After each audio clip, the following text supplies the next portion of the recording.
आप सभी दोस्तों को मेरा नमस्कार। दोस्तों, मेरी आज की कविता समुद्र में बढ़ते प्रदूषण पर है। एक ऐसा प्रदूषण जो समस्त विश्व को अपने अंदर समा करके धरती के अस्तित्व को ही समाप्त कर देगा। कैसे? सुनिएगा और विचार कीजिएगा। यह मत सोच दूर समुद्र है, यह मत सोच दूर समुद्र है, पर है तो इस धरती पर। मत कर कोई छेड़छाड़ तू, यदि रहना है इस धरती पर। सागर महासागर भी है हिस्सा इस पारिस्थितिक तंत्र का। मत तोड़ो इस तंत्र को और खात्मा करो इस षड्यंत्र का। कैसे? रोज का अरबों गैलन डाल रहे हो कूड़ा करकट और पॉलीथीन। जहाजों से होता तेल रिसाव और समुद्री जल का कम हो रहा ऑक्सीजन। ध्वनि प्रदूषण करके हम डरा रहे हैं इन समुद्री जीवों को। दोहन कर समुद्री भंडार का बेघर कर रहे हैं इन जीवों को। अब कौन कौन से समुद्री भंडार निकाल रहे हैं हम देखो। सोना चांदी तांबा मैग्नीज, सोना चांदी तांबा मैग्नीज, कोबाल्ट तेल और गैस निकालते। बना बंदरगाह और खाड़ियां सारा मलबा समुद्र में डालते। खेतों में डीडीटी और कीटनाशकों का भरपूर प्रयोग है करते। खेतों में डीडीटी और कीटनाशकों का भरपूर प्रयोग है करते। वर्षा जल से बहकर सब नदियों के द्वारा ये समुद्र में समा जाते। रेडियोधर्मी कचरा हो या हो आर्सेनिक का चूरा, सब डाल समुद्र में हाथ झाड़कर कहते कर लिया अपना कर्तव्य पूरा। सचमुच में हमें लगता है कि अगर हमने अपने घर के बाहर निकाल दिया कूड़ा तो हमारी जिम्मेदारी खत्म, लेकिन ऐसा नहीं है। आगे और देखिए। उद्योगों का कचरा हो या हो तूफानों से कंटेनरों का समुद्र में छूटना। बेबस समुद्री जीवों का शुरू होता है फिर दम घुटना। बेचारे जानवर जिनका निवास है समुद्र, उनके लिए जीना मुश्किल हो जाता है।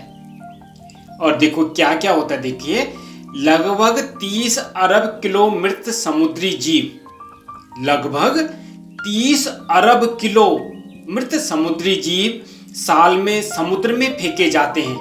क्या होता है? एक तो इस गंदगी से कुछ जीव तो ऐसे ही मर रहे हैं, दूसरा मछली पकड़ने वाले या समुद्री जीवों को पकड़ने वाले जब जाल लगाकर इन जीवों को पकड़ते हैं, पकड़ने के बाद जो काम के होते हैं, क्योंकि उसमें ढेर सारे जानवर आ जाते हैं, पकड़ने के बाद जब जाल खींचते हैं तो उसमें कई जानवर मर जाते हैं। और जो ये काम के नहीं होते, जितने भी जानवर, इनको ये लोग फिर समुद्र में डाल देते हैं। तो इससे क्या होता है? देखो, ये पूरा तंत्र बिगड़ रहा है कि लगभग 30 अरब किलो मृत समुद्री जीव साल में समुद्र में फेंके जाते हैं। खाकर इनको समुद्री जीव फिर संकट में पड़ जाते हैं।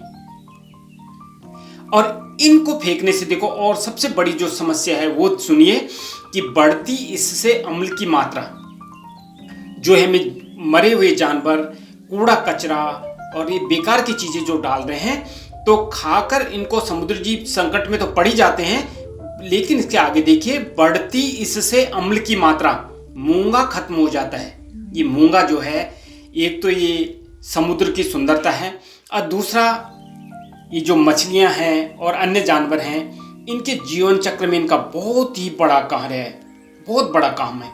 अगर ये मूंगा नहीं होगा तो इनका जीवन चक्र भी खत्म हो जाएगा। बढ़ती इससे अम्ल की मात्रा, मूंगा खत्म हो जाता है।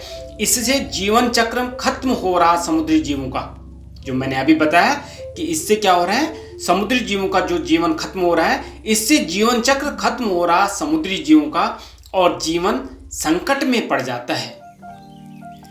इंसानों की बढ़ती महत्वाकांक्षाओं से वैश्विक तापमान बढ़ रहा है। आप देख ही रहे होंगे कि कहीं ढेर सारी बारिश तो कहीं सूखा।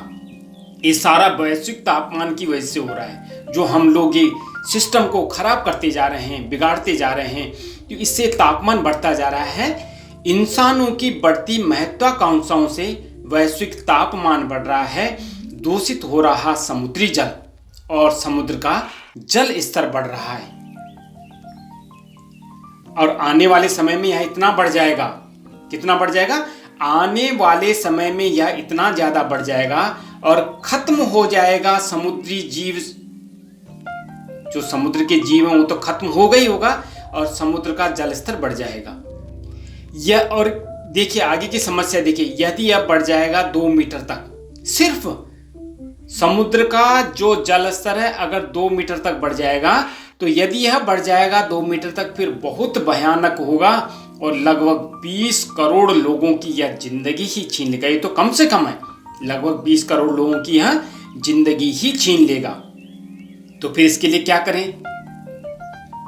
पृथ्वी को तो ऐसे ही समाप्त नहीं कर सकते, कुछ करना होगा हमें कि यदि बचाना है इस धरती को तो समुद्र बचाने होंगे।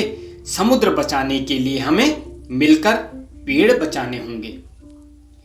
प्राकृतिक संसाधनों का संयमित प्रयोग, प्राकृतिक जो संसाधन जो भी हम वहां से निकाल रहे हैं, चाहे सोना हो, चाहे चांदी हो या तेल, जो कुछ भी निकाल रहे हैं उसका संयमित प्रयोग करना होगा। ऐसे नहीं कि अगर निकालते ही जा रहे हैं तो बस जितना मर्जी निकालते जाओ। ये आदत हमारी गलत है कि प्राकृतिक संसाधनों का कर संयमित प्रयोग, कार्बन प्रिंट कम करने होंगे और विलासिता वाला जीवन छोड़कर जीवन सरल बनाने होंगे। ऐसे में बचा लेंगे हम समुद्र। टाइम तो लगेगा पर हम समुद्र को बचा सकते हैं। आप जाना कभी समुद्र के किनारे तो आपको कूड़ा कचरा, कितनी गंदगी मिलेगी। कोई भी समुद्र के तट हैं जो साफ नहीं है, बहुत गंदे हैं। लेकिन अगर हम कोशिश करते हैं तो ऐसे में बचा लेंगे हम समुद्र, साथ में धरती भी बच जाएगी और आगे आने वाली पीढ़ी तभी तो संतुलित जीवन जी पाएगी। तो दोस्तों क्या कर सकते हैं हम अपनी तरफ से कि अगर हम समुद्र तट पे जाते तो वहाँ गंदगी न फैलाएं, प्लास्टिक ऐसे ही न छोड़ें।